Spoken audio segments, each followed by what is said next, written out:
auch so, weiß ich nicht, vor ungefähr 20 Jahren, wie gesagt, war einmal eine Frau, ich meine, ich war früher Bankprüfer Mhm. und in der Bank tätig, 41 Jahre, quasi immer bei den Daten und Fakten. Und alles, was über den Tellerrand drüber gegangen ist, konnte ja ich nicht zur Sprache bringen. Ja, weil so eine Situation ist, ich weiß, du gehörst auf die Psychiatrie, aber nicht, du kannst ja nicht in deinem, da geht's nur um harte Fakten. Was kannst du beweisen? Was ist da? Was sind für Urkunden da? Etc. etc. Na, und da war eine Frau, die was mir immer geholfen hat. Und dann sagt sie, du, ich habe heute so Migräne. Wir waren sehr offen, wir haben früher schon sehr offen über das und das andere geredet. Sagt sie, tu mich verschonen heute, nur einen Tag. Weil ich habe die Regel und die Monatsblutung und da bin ich halt einen Tag wirklich, da geht's mir unwahrscheinlich wie schlecht. Ja. Und aus irgendeinem Grund, aus irgendeinem inneren Antrieb, ja, weiß ich nicht warum, habe ich gesagt, passt was da an meine Hände, leg deine Hände in meine Hände und schau mir in die Augen. Und das war, in dem Moment war das weg. Da sagt sie, ja Franz, wie machst du das, wie tust du das? Ich sag, ich mach da nichts, ich tue nichts. Es darf geschehen. Und das war das erste Erleben, was ich vor gute 20 Jahren quasi gehabt habe. Und so ist es nachher weitergegangen. Immer weiter. Und ich so, bitte, was da für Kräfte sind. Ja, Mit es dem haben Handauflegen. auch spirituelles Heilen, Hand auflegen, alles, alles das ist möglich. Und ich lasse mich führen, was in dem Moment für diese Person quasi am adäquatesten ist, wo ich sie am besten berühren kann, wo ich sage, oh, da, und da kann ich sie mitnehmen. Und da kann ich über die Kraft, ja, die, was ich kriege, die, was ich weitergib, vielleicht die Selbstheilungskräfte anregen. Öfters auch im Moment, wo es im Moment einfach das weg ist, das Leiden. Wo, wo sich aber keiner sagt, ja, wie geht das? Oder ich habe überhaupt einen Satz immer wieder parat, wo ich sage, mit dem könnt ihr Klienten zum Beispiel körperliche oder psychische Probleme, ja, quasi mit der Selbstheilungskraft deaktivieren oder heilen. Ja, oder wenigstens mindern. Und ihr hast, bei mir darfst du zur Ruhe kommen. Mhm. Und wenn jetzt da einer zum Beispiel Kopfweh hat, dann haltet er die Hand am Kopf oder aufs Knie oder halt dort, wo er die Schmerzen hat. Und dann sagt, bei mir darfst du zur Ruhe kommen. Und wenn es mir psychisch nicht gut geht, dann lege ich die Hand auf die Brust und sage dann, bei mir darfst du zur Ruhe kommen. Dann warte ich. Und dann sage ich wieder. Dann warte ich noch einmal. Und dann sage ich wieder. Bei mir darfst du zur Ruhe kommen. Und das ist wirklich so richtig ein tiefen wirksamer Satz. Mhm. Meine ehemalige Frau hat einen Vortrag gehabt in einer Ortschaft nicht weit von uns weg und da habe ich zum Schluss noch ein paar Sachen noch am Schluss des Vortrages gesagt, unter anderem diesen Satz. Und nach 2 Jahren ungefähr hat die eine, die was das organisiert hat, wieder gebeten, meine ehemalige Frau, dass sie einen Vortrag hat. Und hat sie gesagt, unbedingt, der Mann soll unbedingt kommen, weil die eine, es ist eine Frau zu ihr gekommen, hat sie gesagt, seit damals habe ich keine Knieschmerzen mehr. Ja, Wow. seit diesem Vortrag, seit wo ich habe gesagt, okay, tun wir es gleich praktizieren, tun wir es gleich ins Praktische machen. Und wenn halt euch nicht getraut, dann haltet die Hand halt auf die Brust oder überhaupt nicht. Und dann sagt's innerlich, wenn auch nicht sagen wollt, bei mir. Und die eine Frau hat sich damals die Knieschmerzen weggekriegt. Ja, und die hat gebeten, so unbedingt der Mann mitkommen. Ja, das sind, ich sag, es gibt zwischen Himmel und Erde so viel nicht nur diese nackten Tatsachen, ja, das, was man erklären, das, was die Wissenschaft uns sagt, okay, und das ist mit der Wissenschaft unterlegt. Es gibt so viel in der Parapsychologie, wo es halt einfach noch vieles zum Erforschen wäre, aber halt viel zu wenig Geld da gegeben wird, weil es halt, ja, da kann man nicht viel verdienen, weil da kann man keine Tabletten verkaufen, da kann man keine Operationen machen, da kann man vieles nicht machen. Ja, AK Physiotherapie oder. Ganz verschiedene Möglichkeiten, ja, die was durch psychosomatische Erkrankungen unter Anführungszeichen, ja, oder Leiden aufgelöst werden können. Und wie oft hängt das auch an diesen sogenannten äh, Verbindungen, Identifikationen mit unseren Ahnen. Das ist unvorstellbar. Und es wird auch das von namhaften Menschen, so wie der Dr. Steindl-Rast zum Beispiel und anderen, die sagen, wir wissen nicht einmal, wie viel wir verwoben sind mit unseren Adern. Und was alles das bewirkt, ob jetzt das Seelen sind, die Leid quasi über uns bringen, weil es halt ihnen nicht gut gegangen ist. Oder ob jetzt das Menschen waren, die Täter waren, ja, die was trotzdem aber noch, auch wenn sie gestorben sind, massiv ins Heute und ins Jetzt hereinwirken. Und da kann man das wirklich so fein, quasi diese Verbindung zu den anderen durchtrennen, sodass nicht mehr das Band der Liebe bleibt. Dann kann es ganz anders weitergehen. Ganz anders weitergehen. Vor 14 Tagen war bei mir ein Mann, und der hat geklagt, der war schon, frag mich nicht wo alles, unter Anführungszeichen austherapiert, dann ist er auch nachher in die Alternativszene eingegangen und dann hat man nichts, ja, der hat gespürt, so in seiner Vorstellung, im Keller unten ist so wie eine Öffnung, wo die Seelen hereinkommen und es belastet ihn ihr und so weiter und macht sein Leben total schwierig. Und dann war er eine Stunde bei mir. Das war wirklich grenzgängerisch, muss ich sagen. Da bin ich selber so eine Stunde, habe ich in den letzten 2 Jahren nie erfahren oder miterlebt. Aber trotzdem, ich habe im tiefen Glauben habe ich gesagt, nur Gott hat die Macht. Nicht die Energien, die was er anhaften bei sich trägt und. Weil das so richtig störend war. Und der ist noch, ja, ungefähr eine Stunde hat es gedauert, ist er nach Hause gefahren. Und dann ruft er mich an und sagt, Franz, mir geht's so. Und im Keller und so weiter. Ich habe gesagt, und jetzt nimmst du das Telefon und du gehst mit dem Telefon, aber ich bin bei dir. Ja. Und jetzt gehst her und rammst dort alles, was da die Menschen gesagt haben, wo du verbarrikadieren musst, dieses quasi sogenannte Loch, dass da die Seelen nicht rauskommen, das rammst du alles weg.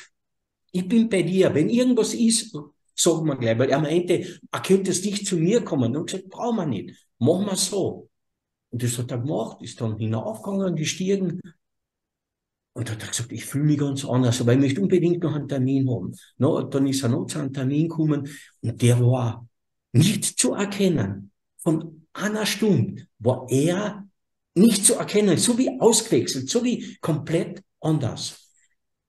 Und ja, dann haben wir noch das eine Setting gemacht, dann ist er heimgefahren und war so, und hat aber den Ausgleich gegeben, ja, hat den Ausgleich für die Arbeit, die was ich quasi gemacht habe, gegeben. Und dann ist er heimgefahren, eine halbe Stunde läutet's, und ich mir gedacht, no, wer ist denn da? Jetzt habe ich ja keinen Termin.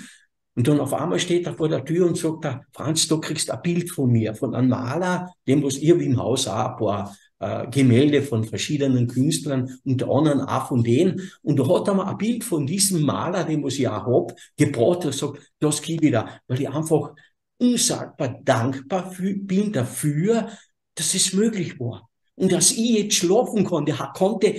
Ich glaube, die letzten 2 Jahre nie mehr gescheit schlafen. Ein junger Mann mit, frag mich nicht, 50 Jahren, maximal, wenn überhaupt 55 Jahre, und war überall. Und dann zum Schluss war er bei einer Therapeutin, ich war bei einem Seminar, beim IOPT-Seminar, wo auch namhafte Vertreter aus München waren, aber da in Kärnten. Und da war ich dabei und da war eine Therapeutin, die war selber auch aus Deutschland kommt und jetzt aber schon länger in Kärnten ansässig ist, dabei. Und die hat aber gesehen, nachher, wie ich tue. Ja, und wie unkonventionell, weil es einfach nicht weitergegangen ist. Mhm. War eine Umeierei und ist nichts gegangen. Dann habe ich gesagt, ich fühle da so viel Energie und ich muss aufstehen und ich muss das geben. Und dann ist es gelaufen und dann ist es gegangen. Und dann war es noch, und diese besagte Therapeutin hat nachher den Leiter gesagt, ob er meine Telefonnummer quasi den Anmann geben kann. Ja, dann habe ich gesagt, natürlich kann er. Und so sind wir nachher, so ist er nachher zu mir gekommen. Und das war bitte 2 Settings und eine Kurzintervention von maximal 10 Minuten am Telefon, war das weg. War das Wow. weg. Ja, natürlich, ich kann nicht jetzt jedem versprechen, dass ich sage, und bei jedem geht es so. Na, das kann ich nicht. Aber es geht riesen viel. Unvorstellbar, was alles. Mhm. Da ist eine Frau gekommen, weil der Sohn 8 Jahre alt war und Mhm. gestottert hat. Ah ja. Ja, aber die war bei Ärzten, Neurologen, bei Therapeuten und so weiter. Es hat ihr beziehungsweise dem Sohn keiner helfen können. Dann hat sie die Telefonnummer gekriegt und dann kommt sie zu mir, sagt, ja, gern, probier mal, schau mal, was kommt. Ja. Und bei mir ist gekommen, dass von den Ahnen väterlicherseits äh, quasi ein Mann im Zweiten Weltkrieg der Unterschenkel von einer Granate weggerissen worden ist. Und den hat die Sprache verschlagen. Mhm. Dann habe ich gesagt, siehst du jetzt, der Frau. Und dein Sohn in der 4. Generation ist mit diesem Mann, dem was es passiert ist, verbunden. Und er tragt das. Da habe ich gesagt, ich werde jetzt das mit einem Ritual durchtrennen und dann schauen wir, was das für einen Effekt ergeben hat. Nächsten Tag schreibt sie mir SMS, Franz, von 100% Stottern sind nur mehr 5% da. Mhm. Das war am Abend, wo wir dieses Setting gehabt haben. Und in der Früh schreibt sie mir noch, hat der Bursch schon geschlafen. Wow. Und in der Früh schreibt sie mir SMS, das Stottern ist weg, nur mehr 5%. Dann sage ich, hä? Jetzt soll mir einer sagen, wodurch das passiert ist, warum das so geschehen durfte. Und das geschieht so oft und so viel. Ich kann Bücher schreiben, wo ich sage, da bleibt mir der Atem weg. Hast du da noch ein paar Beispiele von Kindern gerade, weil mich das Thema gerade sehr beschäftigt auch? Ja, von Kindern zum Beispiel war ein Fall, da ist ein Vater gekommen, der was Zwillinge gehabt hat. Die waren Mhm. ungefähr ein Jahr alt. Und einer von diesen Zwillingen war so richtig, hat ein so richtig atypisches Verhalten gehabt. Hat geschrien und, war halt, die Familie hat aber, ich glaube, der hat 5 oder 6 Kinder gehabt insgesamt. Der hat quasi eine Ahnung gehabt, wie man mit Kindern umgeht und.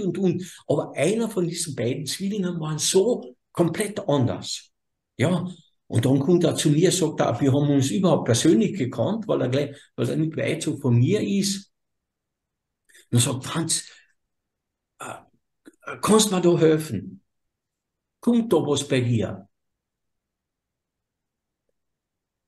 Ja, und dann kriege ich das Bild, dass von der Familie ein Jugendlicher in der Drau, das ist ein großer Fluss, der was nur einen halben Kilometer von mir sozusagen durchs Rosental fließt, die Mhm. Drau. In diesem Fluss ist dieser Jugendliche ertrunken. Und ich habe gesehen, ich habe das Bild gekriegt, wo das Wasser über ihn zusammenschwappt und er quasi ertrinkt und tot ist. Dann habe ich gefragt, weißt du zufälligerweise, hat es einen Jugendlichen gegeben? Nein, ich weiß überhaupt nichts. Sagt, ist egal, völlig egal.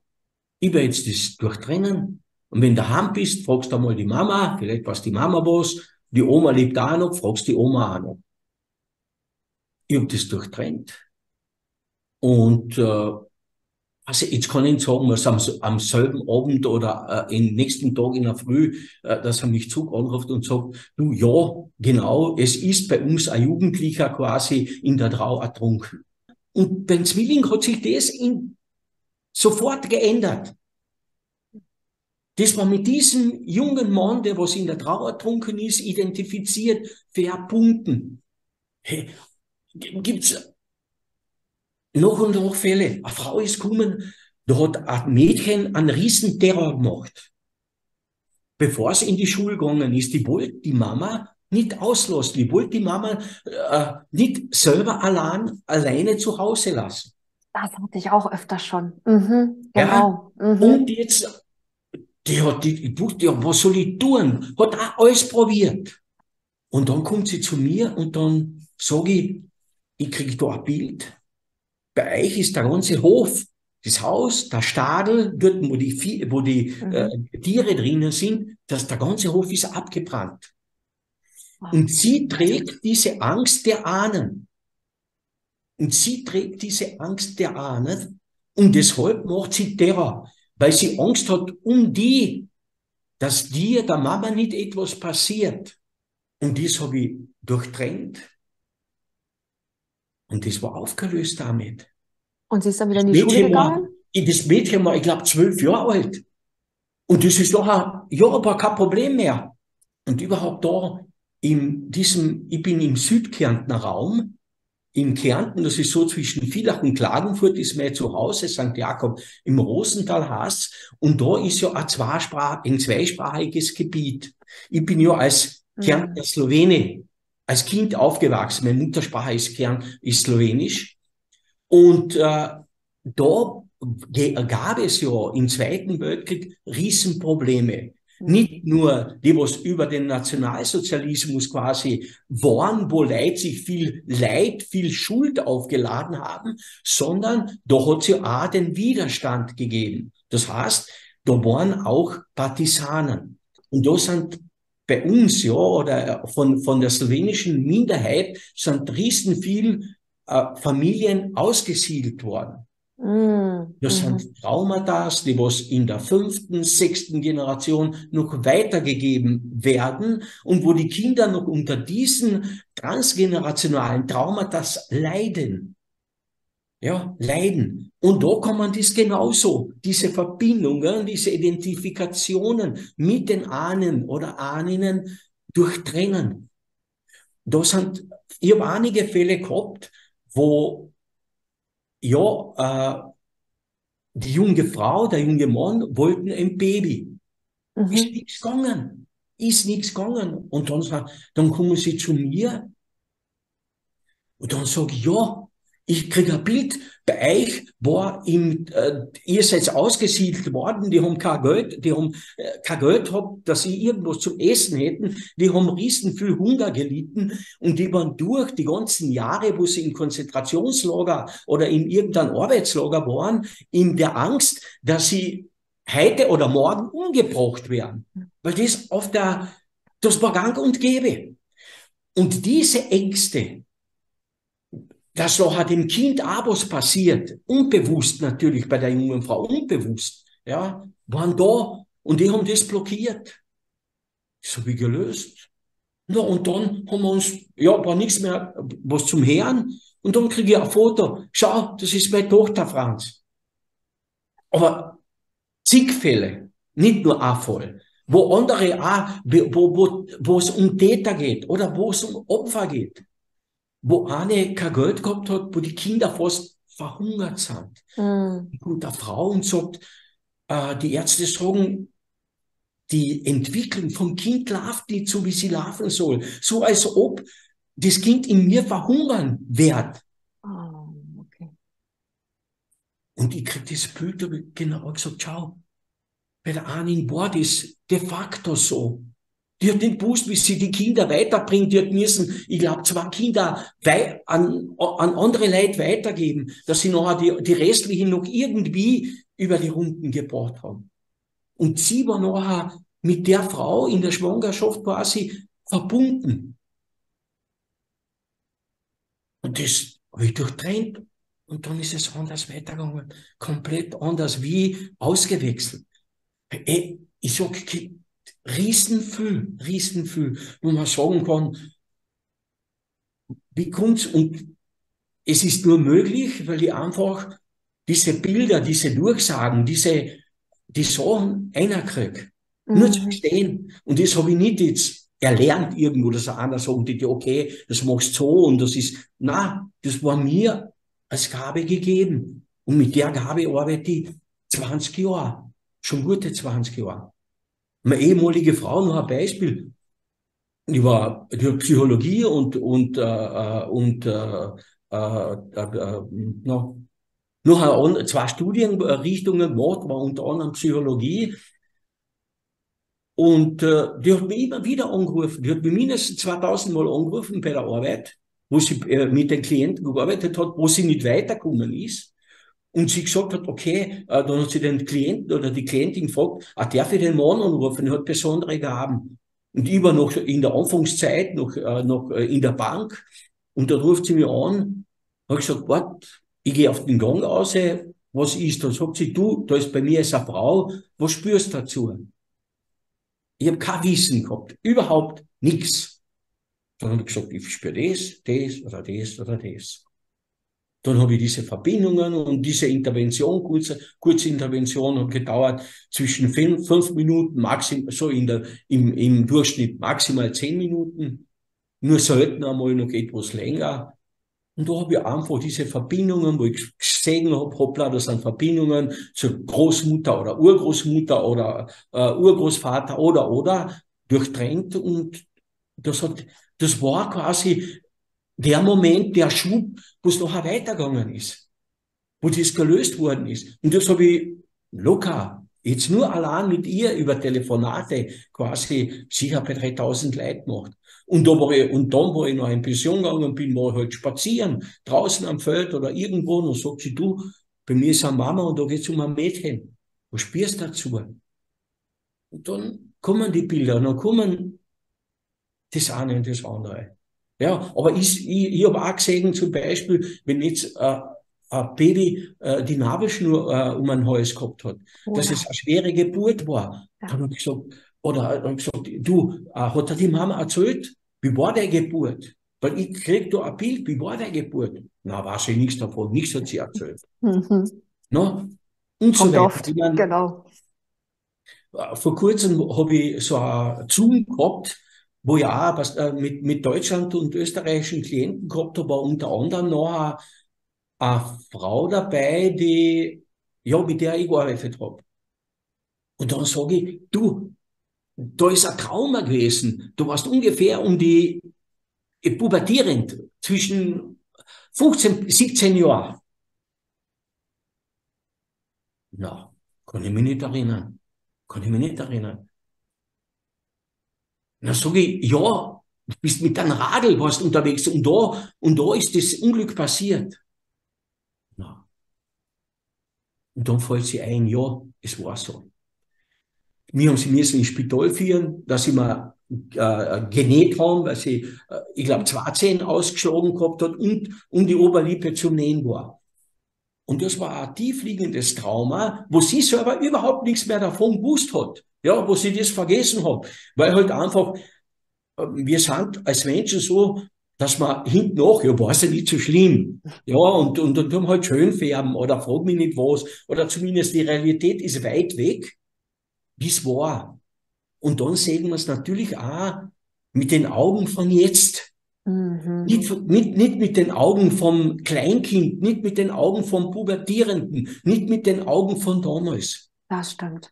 Ja, so siehst, und diese Frau oder dieses pubertierende Mädchen nimmt zu dir, du hast gesagt, nimm am Polster. Und jetzt denkt er, dass diese mit den Vornamen, dass die bei dir hast. Und ihr sagst bei mir, bist sicher, und dann hat er ein paar Sätze gesagt, damit sich das löst.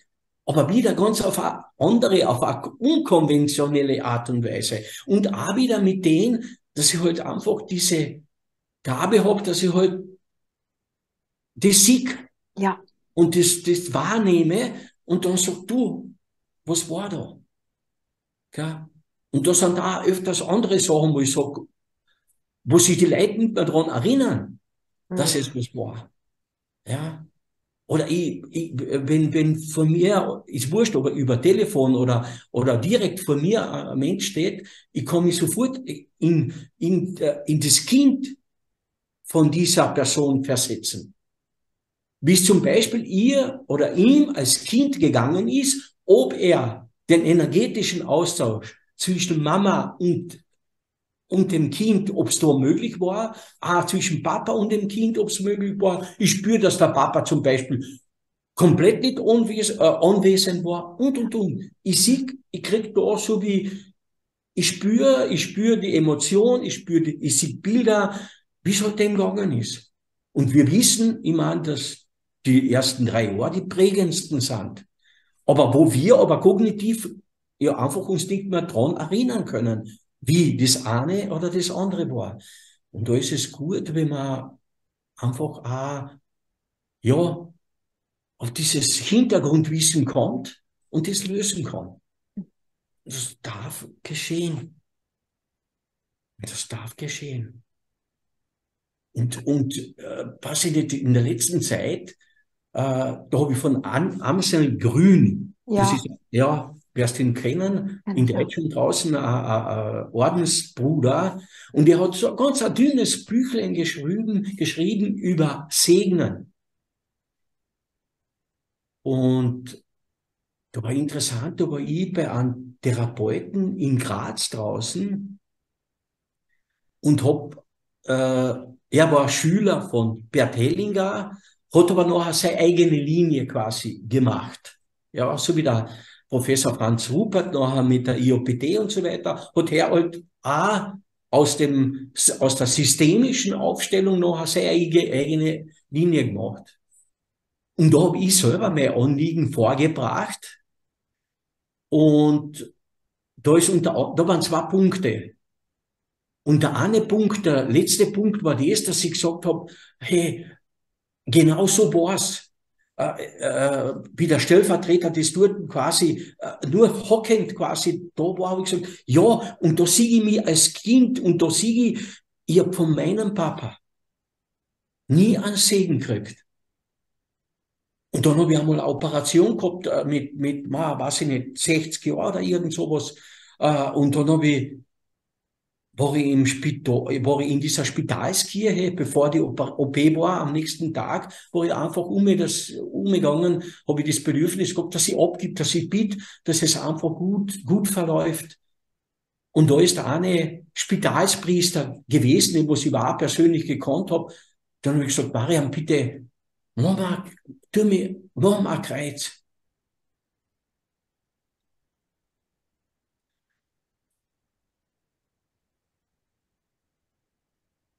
Ich habe sowas von geblärt, Mhm. weil das so tief gegangen ist, weil die Sehnsucht vom kleinen Franz, vom pubertierenden Franz, vom erwachsenen Franz immer da war. Der Vater ist kriegstraumatisiert zurückgekommen.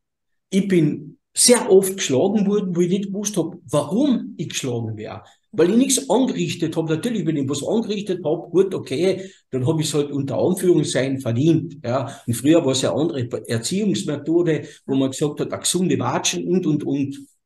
War so, leider. Ich meine, Gott sei Dank ist heute das viel anders. Aber trotzdem, ich habe viel gelitten unter dieser, der hat einen inneren Stress gehabt, eine innere Wut gehabt, eine innere Aggression gehabt zum Zerplatzen. Der hat nicht gewusst, wo er sich ausagieren soll oder was er machen soll, und dann war halt ich als Kind dran. Ja. Und da ist es so wichtig, auch bei mir, dass ich gesagt habe, das war, entschuldige, dass ich so komplett scheiße, so wie du mir gegenüber warst. Ja. Und ich habe dich so gebraucht und ich habe mich so danach gesehnt. Und nichts habe ich gekriegt.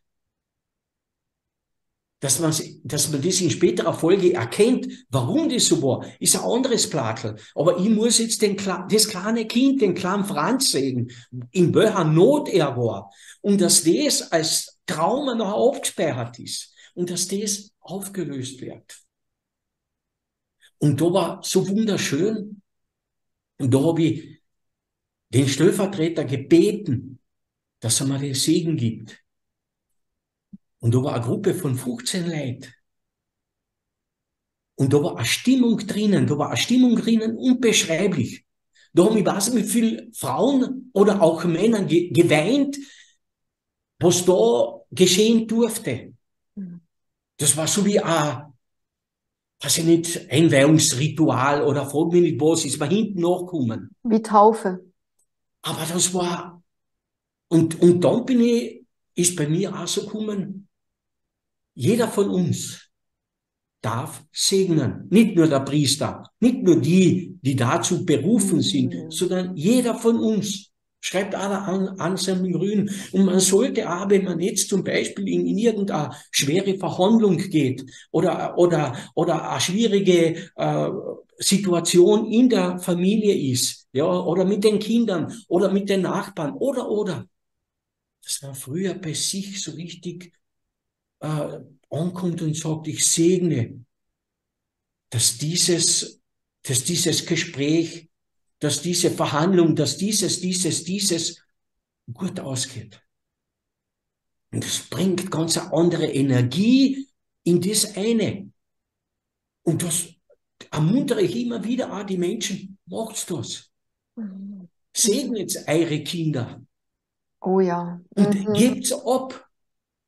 Alle meinen, das Erste ist, ich habe mein Schicksal in der Hand. Aber wo denn? Nicht einmal so viel. Nichts haben wir in der Hand. Und dann sind sie natürlich der Meinung, ich habe das Schicksal der Kinder in der Hand. Und ich will jeden Stein quasi wegräumen, damit sie sich keine blutige Nase holen. Hey, die brauchen genauso Erfahrung wie mir. Durch die Erfahrung sind wir gewachsen. Und deshalb sage ich immer wieder, hey, bitte, tut's abgeben. Tut's drum bitten, wenn ihr einen Zugang zur Spiritualität, zum höheren Selbst, zum Göttlichen, zu den Schutzengeln, zu den Heiligen oder ist wurscht, wohin habt, gebt bitte das ab.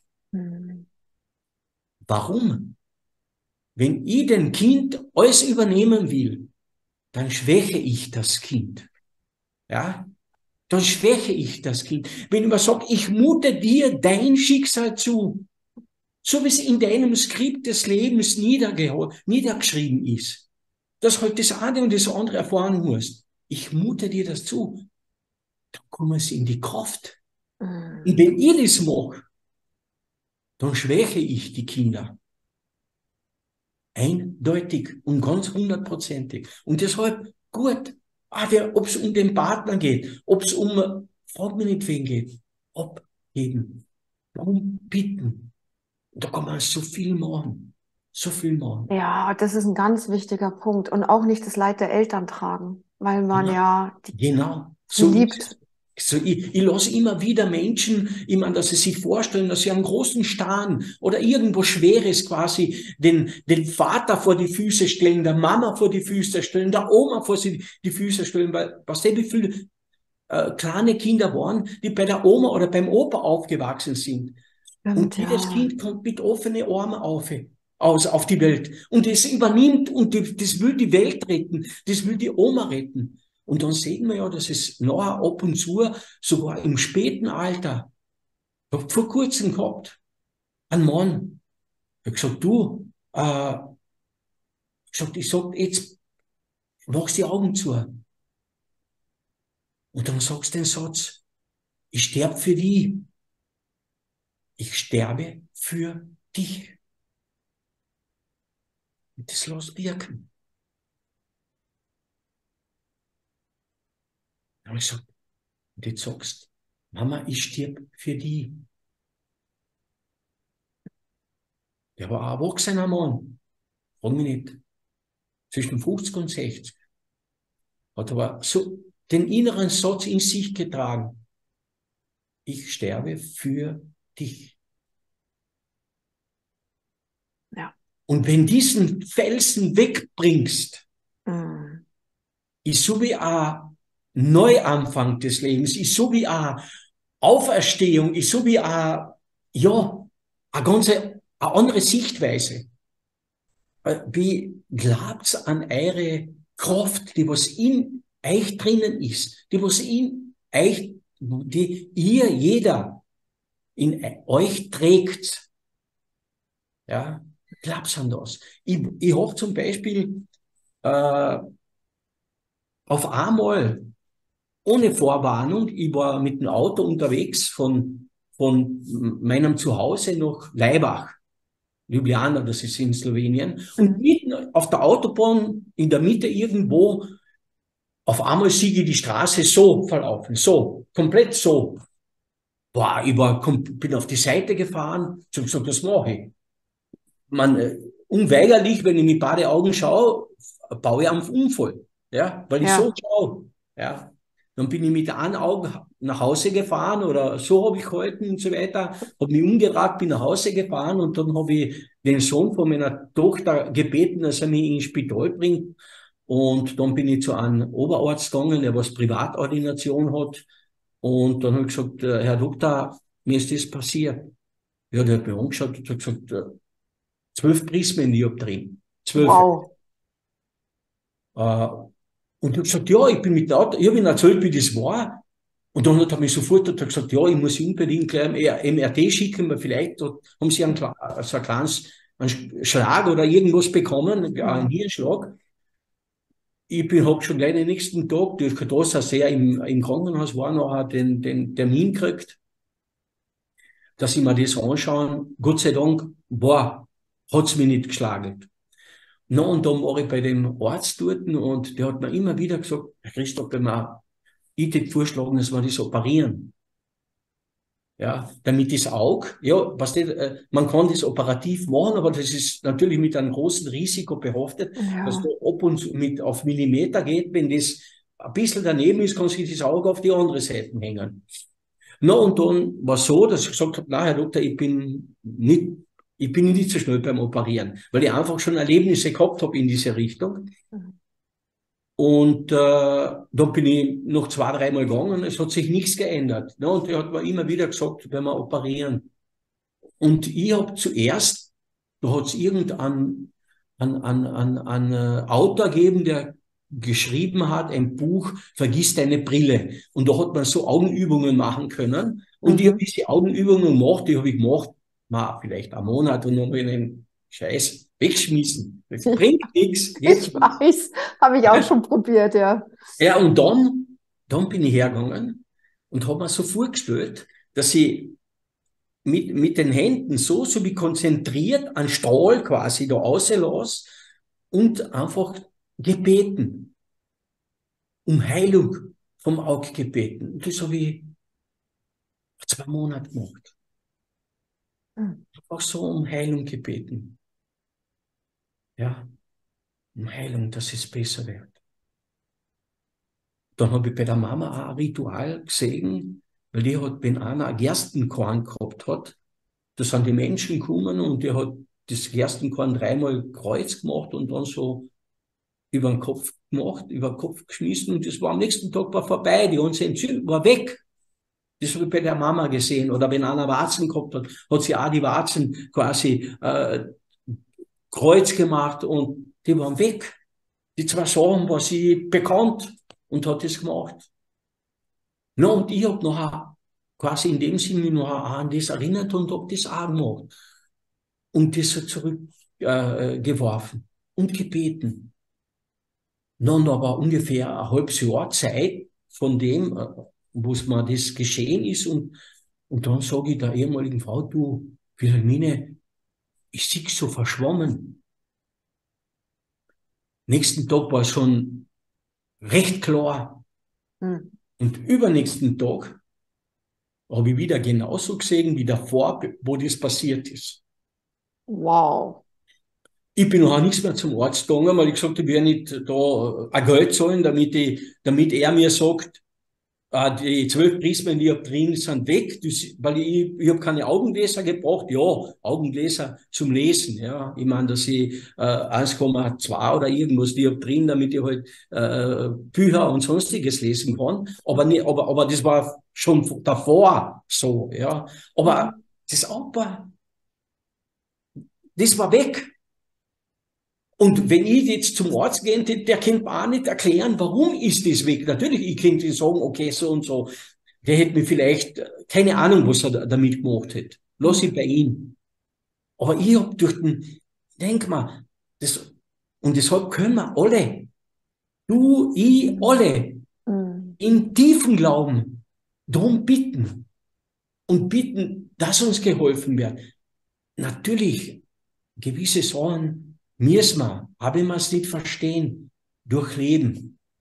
Ob das tragische Schicksale in der Familie sind, ob ein Kind tot ist, ob irgendein Jugendlicher oder sonst ein junger Mensch quasi beim Unfall. Wir haben da keine Antwort dazu, dass wir sagen, warum hat müssen das passieren? Warum hat müssen er genau in dieser 100stel Sekunde dort sein, dass er tödlich verunglückt ist? Und so weiter und so weiter. Weil ich bin überzeugt, aber ich will keinen überzeugen. Aber ich persönlich bin überzeugt, dass wir einfach ein Skript des Lebens haben.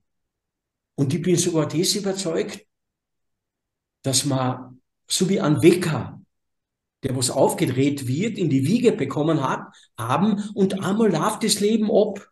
Ich weiß, viele Menschen sagen, das ist verrückt, das ist, frag mich nicht was. Ist mir egal, das ist nur meine persönliche Überzeugung.